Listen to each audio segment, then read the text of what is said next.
warahmatullahi wabarakatuh. Selamat pagi. Perkenalkan, nama saya Slamet Sugiharto, Widya Suara Alih Utama di Pusat Pengembangan Sumber Daya Manusia Kementerian Dalam Negeri Regional Yogyakarta. Saya akan mencoba menyampaikan strategi pembelajaran saya terkait dengan materi yang akan saya ampu, yaitu manajemen mutu yang menjadi bagian dari mata pelajaran di pelatihan kepemimpinan pengawas.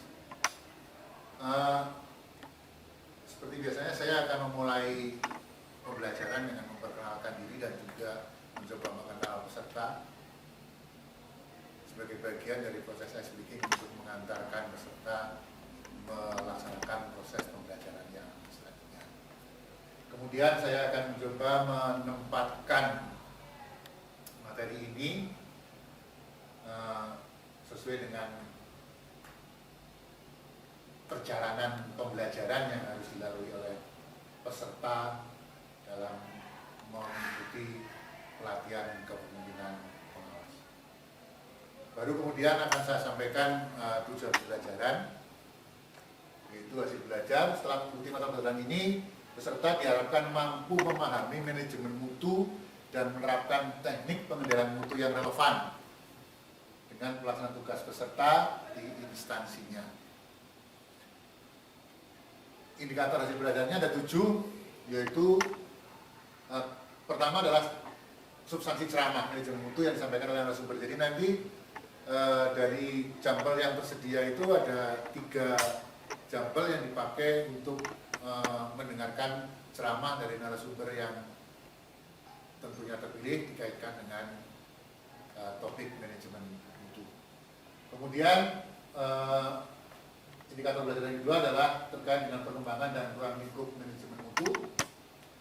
Yang ketiga itu kemudian standar mutu menurut ISO dan SNI, dan kemudian sistem pengendalian internal sebagai pengendalian mutu pelaksanaan tugas instansi pemerintah. Indikator belajar yang kelima yaitu tentang mampu menjelaskan teknik pengendalian mutu dan teknik-teknik yang relevan dengan tugas peserta di instansinya.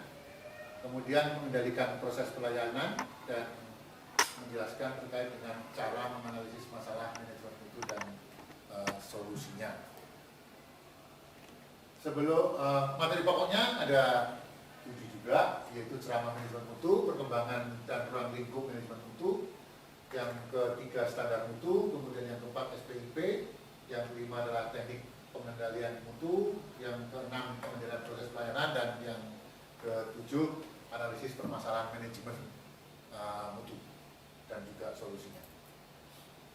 Sebelum saya masuk ke materi pokok, saya akan mencoba menyampaikan pentingnya mutu dikaitkan dengan keinginan kita untuk menciptakan good and clean governance.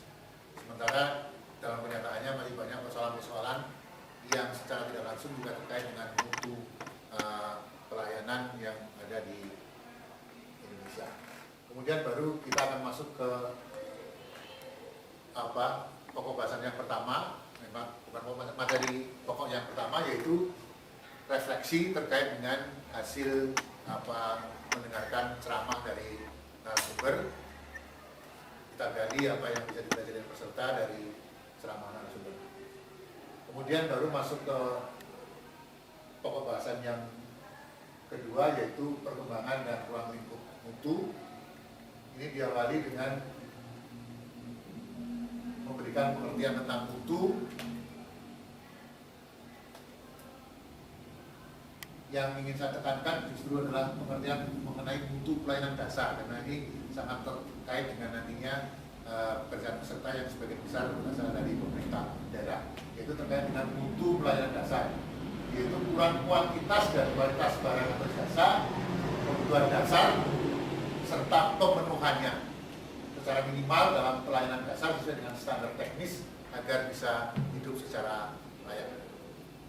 Kemudian saya akan melanjutkan dengan mereview secara garis besar begitu, tidak terlalu detail terkait dengan sejarah manajemen mutu, yang kemudian dilanjutkan dengan membahas mengenai konsep mutu, terutama terkait dengan komponen-komponen mutu.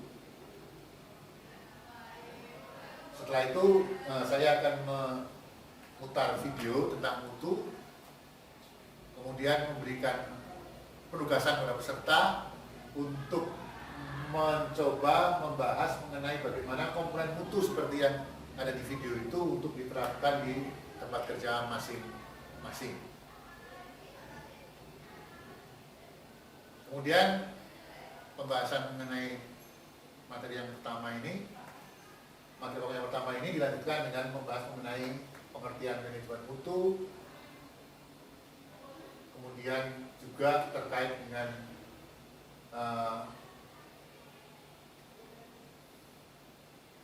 bagaimana manajemen mutu itu memberikan manfaat pada organisasi. Kemudian prinsip-prinsip manajemen mutu kita sampaikan secara garis besar, termasuk pilar-pilar mutu, dan juga kemudian bagaimana manajemen mutu itu diterapkan, strateginya bagaimana.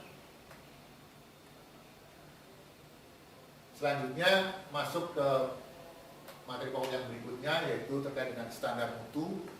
Saya akan mencoba menyampaikan apa itu ISO dan kemudian standar-standar mutu yang mengacu kepada standar mutu yang ditentukan oleh ISO. Misalnya ISO 9001 yang terkait dengan sistem manajemen mutu, kemudian ISO 14001 yang terkait dengan sistem manajemen lingkungan, kemudian ISO 2200 yang terkait dengan manajemen keamanan pangan, kemudian ISO 17025 terkait dengan persyaratan lembaga pengujian, dan juga ISO 2701 yang terkait dengan standar sistem manajemen keamanan informasi, dan yang terakhir adalah sistem manajemen keselamatan kerja dan kesehatan. Sistem manajemen keselamatan dan kesehatan kerja. ISO-ISO itu terkait dengan tugas-tugas di pemerintahan. Kemudian saya akan menyinggung tentang Badan Standarisasi Nasional dan juga standar yang ditentukan oleh ISO yang sudah diadopsi oleh BSN. Kemudian masuk ke materi pokok yang berikutnya, yaitu terkait dengan sistem pengendalian di internal pemerintah. Karena materi ini nanti juga akan dibahas di manajemen pengawasan, saya tidak akan terlalu dalam membahas ini, bagaimana sepintas lalu saja, karena nanti toh akan dibahas kembali di manajemen pengawasan di sana. Kemudian saya akan langsung masuk ke teknik-teknik pengendalian mutu, di mana di sana ada teknik tradisional dan juga ada teknik modern. Yang penting adalah bagaimana saya akan memperkenalkan 7 alat untuk pengendalian mutu. Antara lain diagram Malir, lembar periksa, diagram Pareto, diagram sumber akibat, histogram, diagram pencar, diagram kendali.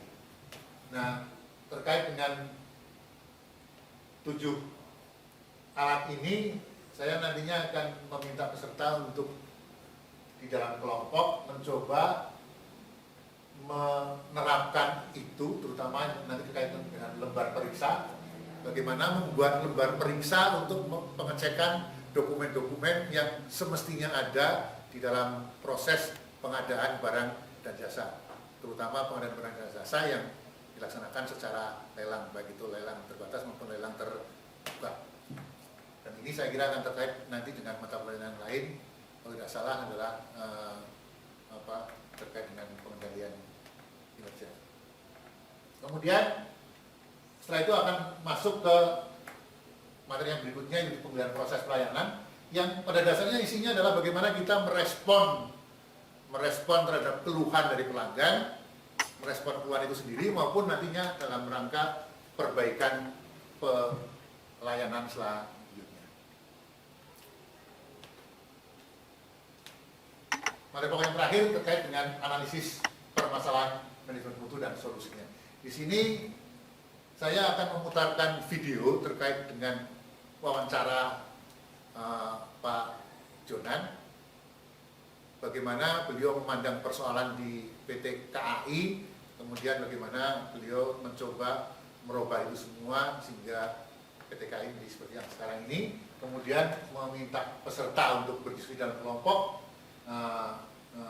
untuk membahas persoalan itu dengan isinya seperti ini, menjawab pertanyaan-pertanyaan, misalnya bagaimana Pak Jonan mencoba merubah sudut pandang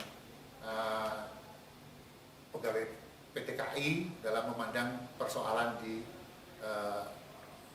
jasa perkereta apian, dan bagaimana kemudian perubahan sudut pandang itu berimplikasi kepada hal-hal yang lain, sehingga memang sepertinya kita bisa sepakat bahwa terjadi perubahan yang signifikan terkait dengan pelayanan di PT KAI. Harapannya peserta menjadi lebih bisa memahami bagaimana merubah sudut pandang terkait dengan pelayanan kita itu bisa menghasilkan tindakan yang juga berbeda, yang bisa menuju ke arah perbaikan mutu yang lebih signifikan. Saya kira itu yang ingin saya pakai nantinya ketika strategi yang ingin saya pakai ketika nantinya saya akan menyampaikan materi manajemen mutu. Semoga saja itu sesuai dengan harapan, dan mohon maaf kalau masih ada hal-hal yang kurang. Assalamualaikum warahmatullahi wabarakatuh.